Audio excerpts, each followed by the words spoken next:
Hi Clay, thanks for the video. You certainly gave me a chuckle or two this afternoon with your delivery, absolutely fantastic. Great to hear from you. Your understanding of the model is really nice. I think where you're getting confused is maybe through the use of the 10-word template. I'm trying to read between the lines a little bit. I think what you're trying to apply the 10 words: weight forward, shoulder down, tuck hips, etc. And you said it yourself. You sort of know what you need to apply and the changes you need to make. I don't think for 1 minute you're an experienced teacher. You know what you're trying to achieve. You almost sort of seem like you're looking for permission to change things or apply certain aspects. 10-word template is great. I think the 10-word template when you're teaching kids, I've got two sons myself, one of whom's getting more and more into golf at the moment, and any juniors we deal with, we try and duck feet, weight forward, lead with the handle, all that sort of stuff. So that's great, and that's demonstrating the similarities in the golf swing. But then there's a lot of subtle differences as well. So all golf swings have similarities. That's what the 10-word template is about. It's the sameness, if you will. But then stack and tilt really is about layering in that detail. What are the differences? So I use the analogy with my students now and again I say now and again, pretty much every day of my life. But my car, your car, Lewis Hamilton's car, they're all cars.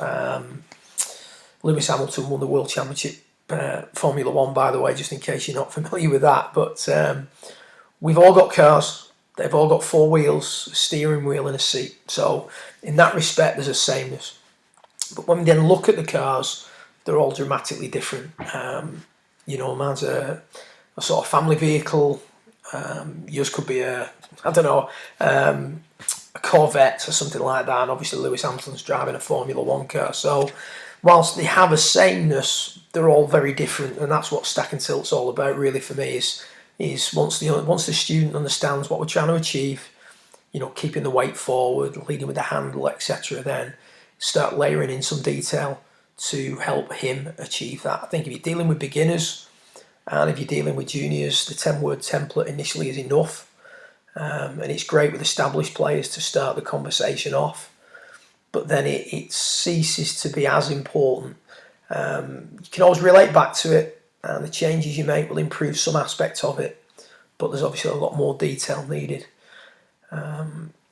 You touched on the idea of the flying wedge. My personal opinion on that is that I think a lot of instructors overdo the emphasis on flying wedge. Flying wedge is a principle.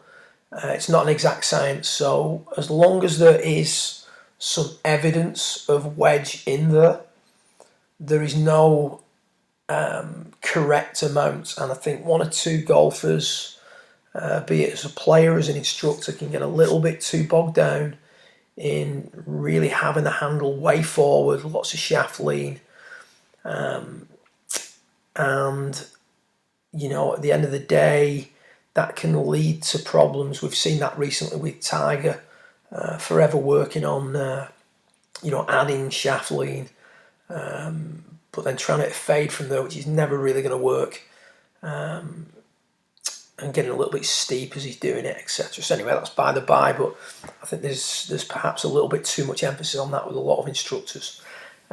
In your case, the more the handle leans at impact, so I'm just going to get Grant here on the left and take him to impact. The more that shaft is leaning, the more this lead leg will be flexed, and therefore the harder the task of tucking the hips could potentially be. So that's the only reason I touch on it. You brought it up in your conversation during the video. Didn't elaborate too much on it, but I'm just, like I say, when you're not here on the mat, it's difficult. I'm trying to read between the lines and sort of come to a few conclusions. Hopefully I've got that right. So maybe a touch too much emphasis on flying wedge. Your strike sounds great. Obviously good athlete, you can coordinate things. good range of movement, strong, plenty of speed. What we need to do is obviously deliver that or learn how to create that speed in a more efficient manner. And as you said, we're looking for the look. I mean, I think you've got to, in the real world, it is to some degree a fashion industry. People want the swing to look right. If you're teaching people, they won't just accept that the ball's flying nice. They also want to see it, and they do want the swing to look nice. As a coach, I think you're dead right.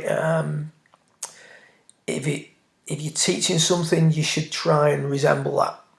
That was one of the things that massively turned me off some so-called elite instructors, was the fact that they were preaching one thing and then their swing compromised it completely. I think that's, back in the day when I first met Mike and Andy, that was the thing that really stood out to me, was the fact that here were two guys talking about an action that they then could demonstrate and explain, and the way they were explaining it and the images they were using were backed up by their movements. And I think there's a lot of credibility in that. I think that's great to be able to do that. The key positions I've picked out are sort of backswing related. That was the bulk of the video that you sent across. I will get a video up of a young guy I work with shortly called Tom, and I'll go through the tucking of the hips and how to develop that. But for now, the backswing, if we look at this is you, the images that I've screenshotted are of you making your actual swing whilst hitting a shot. And if we look at P1 to P2, we see that Grant's shoulders work down to a greater degree. So you've got and this is the general theme for me with your backswing, it's quite heavily arm driven. One of the reasons that left arm gets a little bit bent as well for me. So very little happening with the body, quite a lot happening with the left arm, very little movement in the hips at P2. We then look at P3. It's going to make this a little bit bigger for us. And we get Grant to P3.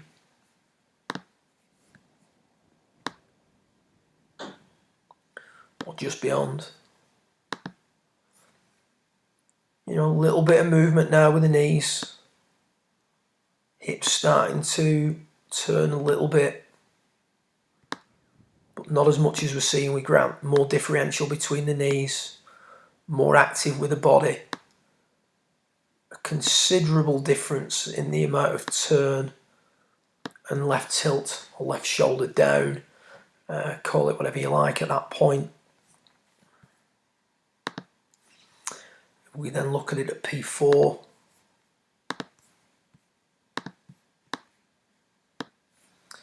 Again, we see with Grant, shoulder travel much greater.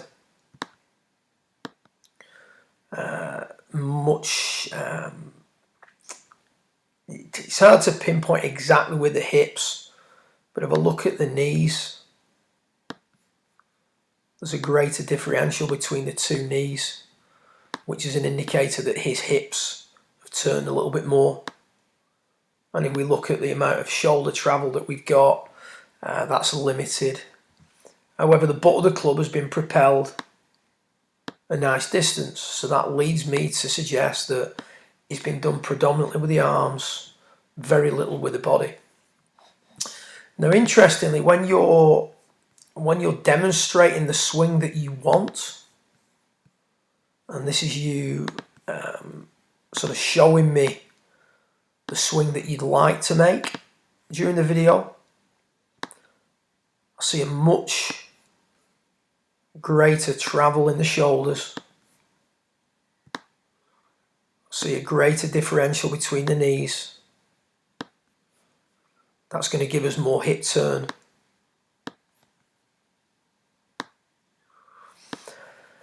And the butt of the club, whilst it's gone a little bit deeper, you've let your head go a little bit there as well. You sort of, you're just doing a drill swing, you're following it back, you're talking to the camera, etc. So everything's gone a little, you've come out your inclination to the ground a little bit. But anyway, that doesn't really matter. As a general rule, if you just go back to the idea of the template, you're looking for the sameness, or, you know, if you were to try to explain the difference between these two P4s to someone who, you know, didn't know a great deal about golf, wasn't interested in knowing a great deal about golf, just wanted to say, right, Clay, you know, why is the guy on the left better than the guy on the right? Why do you think that's a better swing? Or what makes it a better swing? For me, I think, you know, the general feel is that the guy on the right has done very little with the body and a lot with the arms.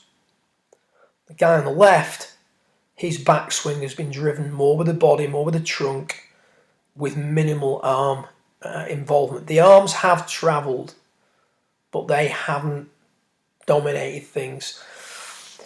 Looking at you swing the club back, my advice, I've got you in the mat in front of me now, the first thing I would be asking you to do would be to propel the butt of the club as far as you can in the backswing without using your arms. Now, your arms are going to move, your arms are going to travel, but I want you to get the butt of the club to be propelled as far as possible by the turning, the extending and the left tilting of the torso. Not the lifting of the arms. That's the biggest difference to me between the two P4s that you're looking at on the screen there now.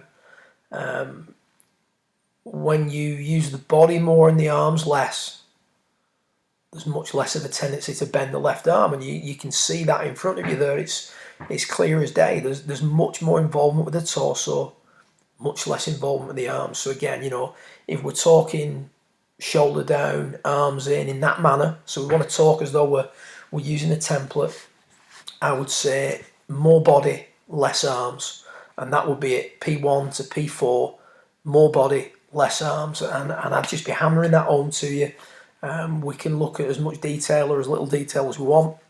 You know, what are the knees doing, what the hips doing, what the arms doing. Guys can strap you up in 3D equipment. That's not my cup of tea. I've not got a facility for that. I like reading about it, and then I try and relate it to what I see on the camera. I sort of know the main rules of that. I don't claim to be an expert in the 3D analysis. I can read a graph and I can figure out what that looks like on a camera. I think that's my big thing. You know, I try and just get all this information and think, right, well, I've got the Casio and I'm filming someone. What does that look like on a screen? And to me, the guy on the left, more body, less arms. Guy on the right, very little body, all arms. You make that work. You make some lovely moves in the downswing. These were just the images that I pulled out that related to you improving the backswing and having that better look to your P4. I actually like the look of the P4 on the left. You talk about the weight location 65 35. With yourself, based on what I'm looking at on the right hand side, I would have you setting up with 70-30 in favour of the lead leg, and I would be putting the weight forward by flexing the left knee more. I have my reasons for that, which I can elaborate on a little bit further down the line, but for now I just think it would make it a lot easier for you to achieve what you need to achieve.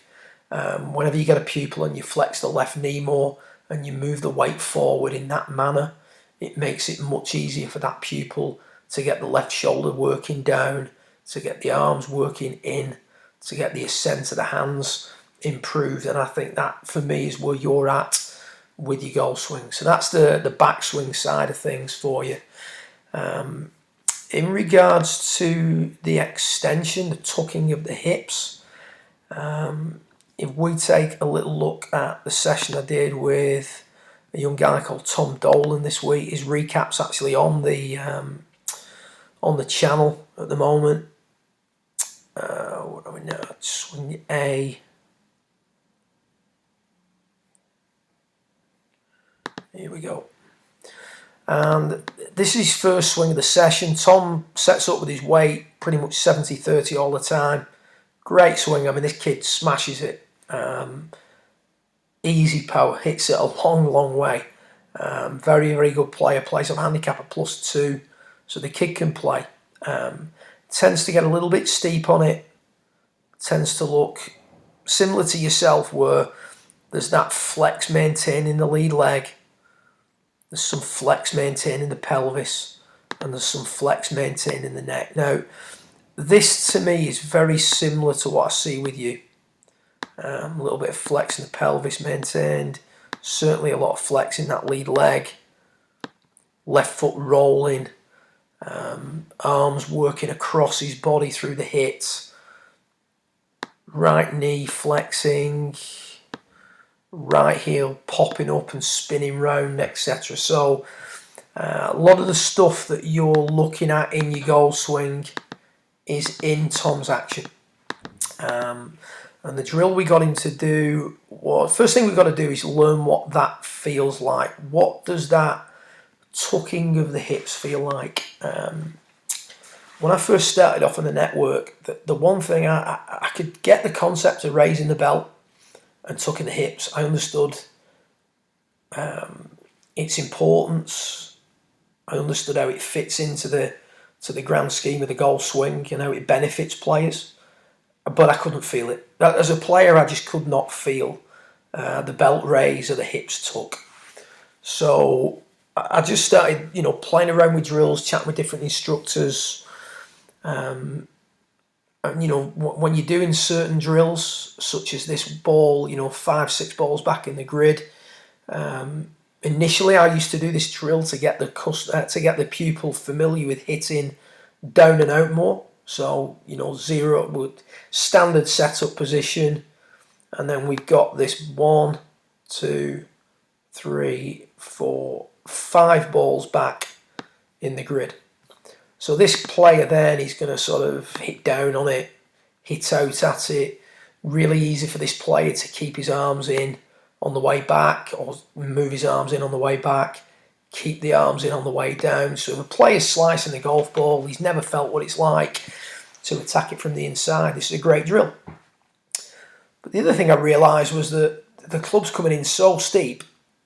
There's such a descending blow on this, because the outward really has been created by the downward, the hitting down and out, the three-dimensional aspects, if you will, that I started noticing that players were extending in a much better manner when they were doing this drill, because what all of us try and do is create a ball flight. So initially when we do this drill, and we did it with Tom, he was really struggling. His launch angle on the left with a 6-iron was like barely above 13 degrees. It was really low. Strong speed kept it in the air, but a really low launch. On the right, when he was doing this drill towards the end, he was launching it around about 19 degrees, even with the ball so far back in the stance. Because what I was asking him to do, and this is what I'd like you to do, to learn to tuck the hips, to learn to push out of the ground, use the ground properly, put the ball opposite the right instep, as we see here. Keep the weight forward, and then the goal then is to try and hit it as high as you can. So start off and try and, if you're in the net, try and get every ball to hit higher up the net than the one that went before it. When you're doing this drill, use a 7 or an 8-iron, something with plenty of loft on it, because we're going to de-loft it anyway. As Tom comes through now, he's got to just take his other swing back for you. Now, I've not asked him to do any of this. He's just figured it out. One of the things Tom does is he gets the release point a long way forward. You can see where the butt of the club is at that point. And he has a lot of shaft lean at impact. A little bit too much for my liking. In trying to hit the ball high, when the ball is so far back in the stance, he started to get the release point to move further back.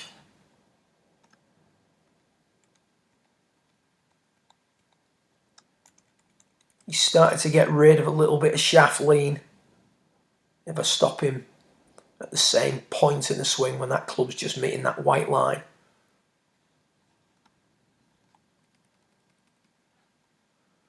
And more importantly, he started to push up out of the ground. You know, the difference between those two P8s, the amount of flex in the lead leg, the amount of flex in the right leg, the amount that the right heel pops up and spins out, the stretching out of the neck and the spine through the hip, the raising of the belt is quite marked. That took us about 30 minutes of doing that drill. Tom needs to do this drill every day. Every time he practices, he needs to be doing this drill. He needs to be adding more and more of that into his swing so that he can appreciate that pushing up with the left leg shallows out the angle of attack, controls the rate of closure on the club face so the right hand's not wrapping over as much.